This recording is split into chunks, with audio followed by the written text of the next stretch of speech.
Hey everybody, welcome back to my life story. If you have not seen part 1 through part 10, please scroll up or down to find it before you listen to part 11 so that it makes sense.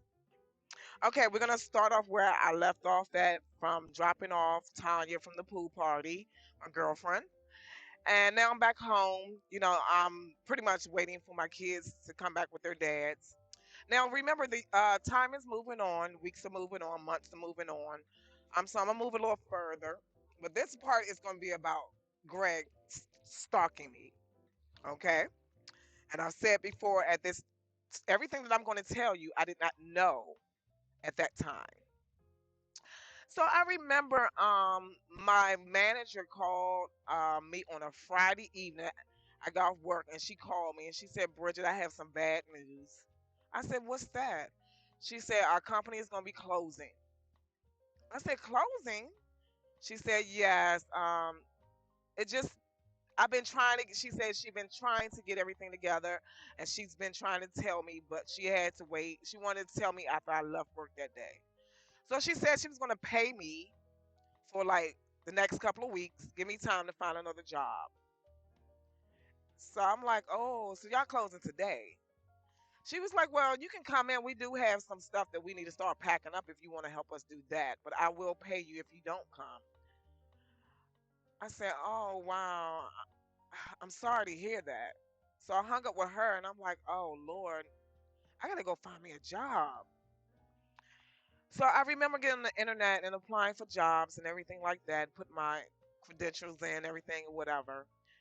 And I'm gonna let it sit. I got 2 weeks to find a job because even though she gonna pay me, I got bills to pay. I gotta do something. So this particular day, I remember I was calling Greg, and he just won't answer the phone.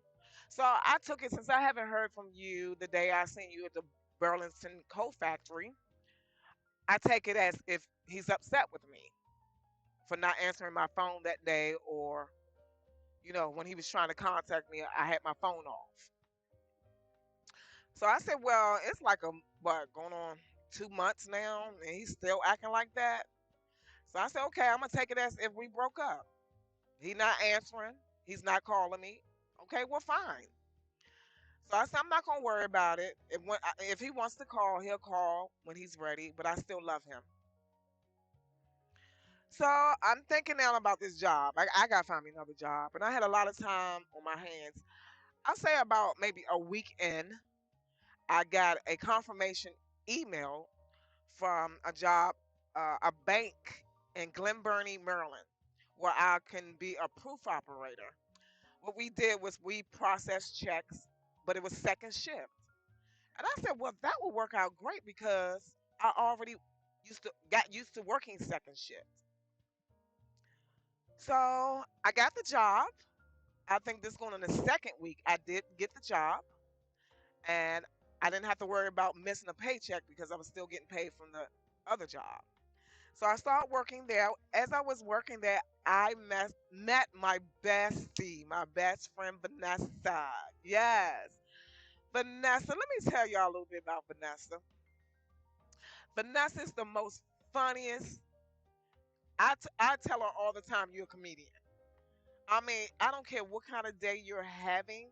She gonna come up to you and she gonna say something to make you laugh. You going to laugh. I don't care. If she come up to you, she's gonna make you get in the best mood ever. You're gonna forget about everything you're going through because she gonna make you laugh.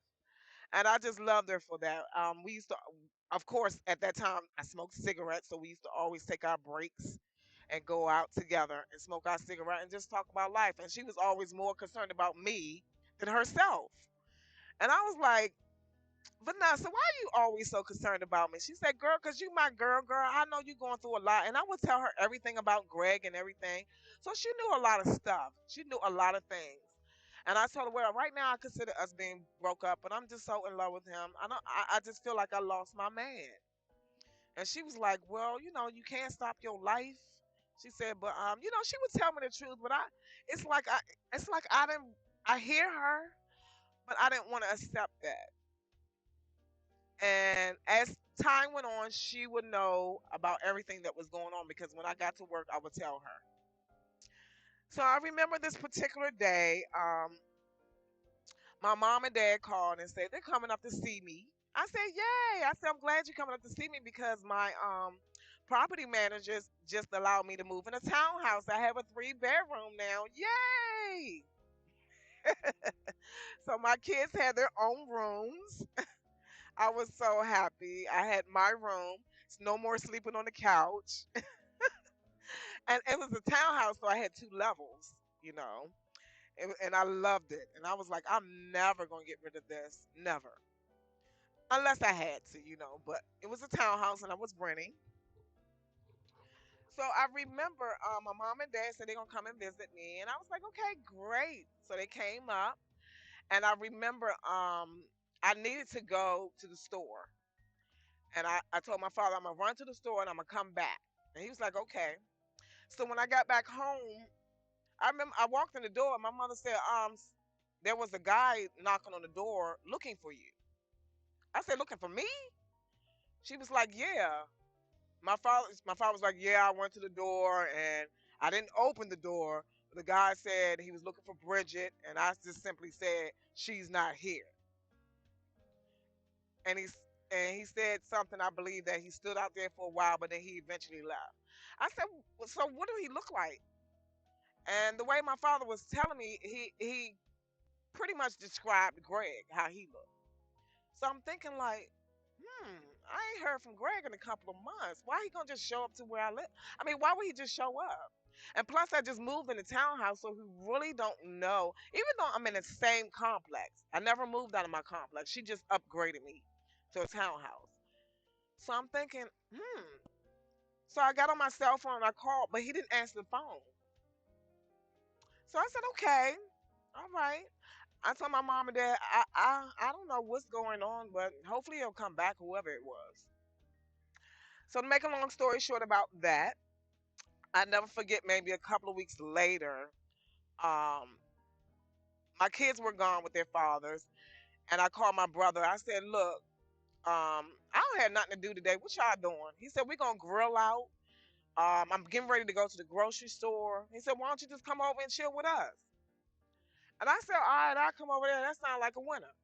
And my brother lived literally at this time. He was living like uh maybe a mile away. It wasn't far. So I said, okay, let me go on over here. I got my stuff all nice and neat and got over. By the time I got there, my brother was pulling up in the parking lot. And I said, let me wait because he probably going to need some help with his groceries. So he got out his truck and I was like, hey, you need some help? He was like, yeah, you can help me because we got a lot of stuff to get out and we got to go grill out and get set up and everything. People coming over and everything. I said, okay. So I was literally helping him take the bags back and forth to the front door. And as I was coming back to get some more bags, I just literally seen out of nowhere an unmarked car. It was all black with all black tinted windows. Just came out of nowhere, whipped around, and pulled like literally in front of me. And I was like, "What in the world?" But when I looked at the car, I see the window rolled down from the passenger side, and I look at the car. It was Greg. I said, "Hey." He said, "What's up?" I said, "Nothing. You tell me what's up." Cause I mean I haven't heard from you in a while. I was trying to call back. He's like, yeah, I've been a little upset with you for a little bit, but what's up with this? I said, what do you mean? What's up with this? I said, what you mean? This is my brother. He was like, oh, and Mark was looking like, who was that? I said, Mark, this is Greg. This is the police officer I'm seeing, a detective. He's like, oh, okay, okay, and they like shook hands and stuff or whatever. And then, Mark went back in the house or whatever. And I was like, you just show up out of nowhere? How do you know where I was? He said, look, I'm always gonna know where you at. I said, excuse me? He said, Bridget, call me later when you finish. When you finish here, just call me. I said, okay. And at that point I was like, like frustrated. I was like, look, let me just go in the house. I want to have a good time today. I don't feel like being in no bad mood or none of that.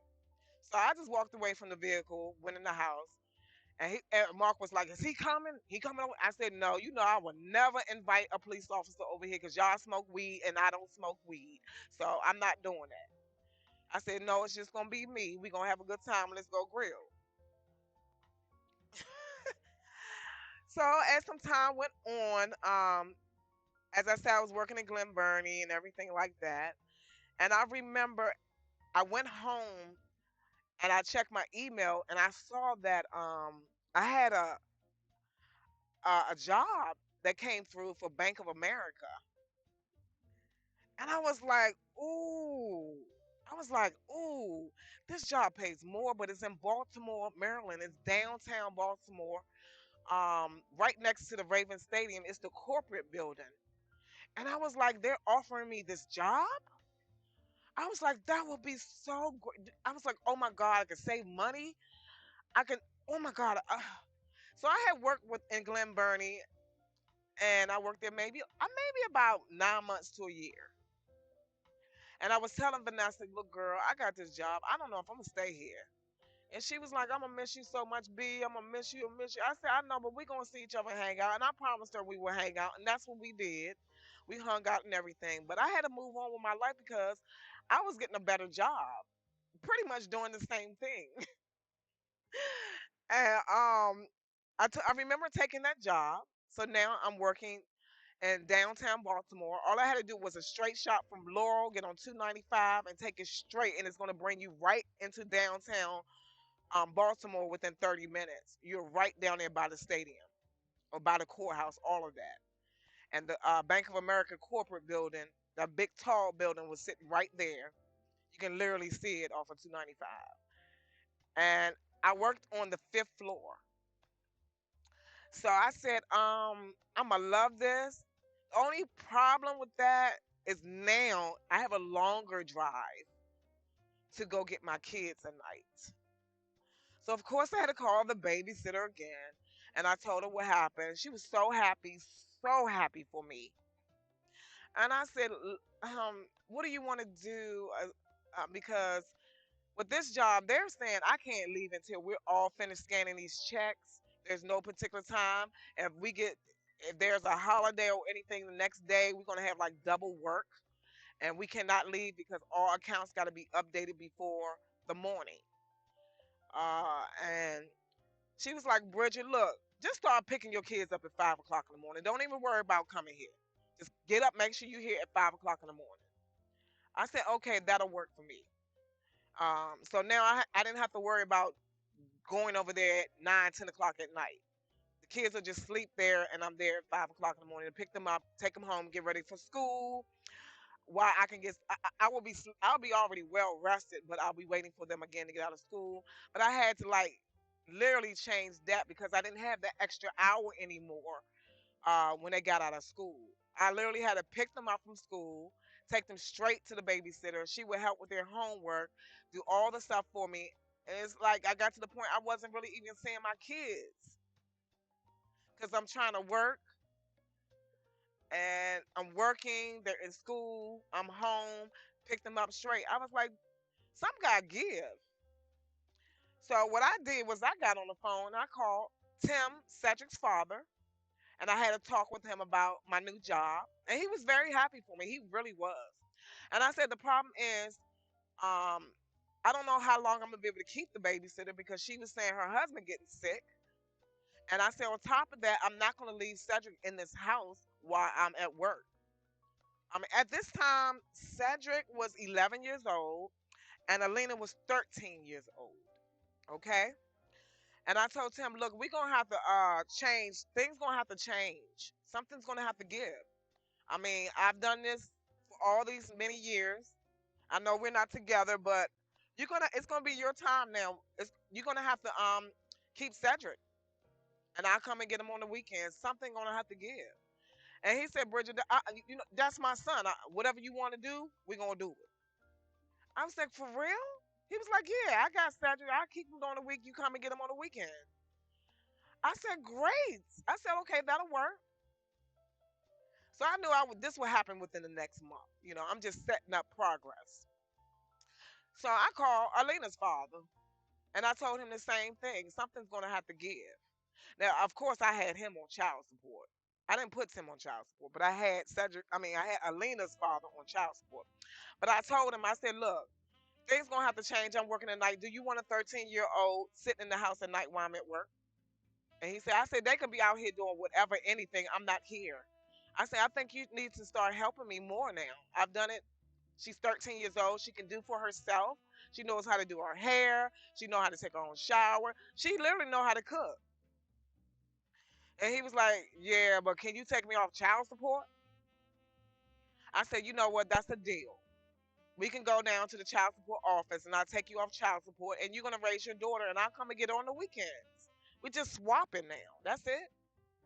I said, because I have to work to maintain to live. So what do you want to do? He was like, that's fine, bro. That's what I'll do. So they both, I was like, wow, great. Both fathers agreed. This is perfect. But I was like, you know what? This will work out anyway because Alina needs to get to know her father's side of the family because I don't talk to them. I don't communicate with them. So she needs to know who her father's side of the family is anyway. And I'm like, they're not babysitters, they're parents. So if I've been doing it this long, it's time for them now to help me.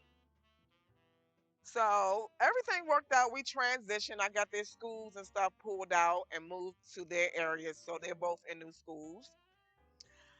Um, everything I had to sit my kids down and had a long talk with them about my new job and how things were going to be now. Now Cedric was happy he was going to be with his father. That was fine. You know, he know I'll see him on the weekends. Alina wasn't happy. She didn't want to go with her father. But she was like, I'll go. I said, Lena, this is the opportunity for you to get to know your father's family. I said, you might not like it now, but you'll understand it when you get grown. Okay? But I said, I promise you on Saturdays I will come and get you. I promise. I will always come get you. And I will never break my promise. So she felt a little better. So we're gonna end it right here, which is part 11.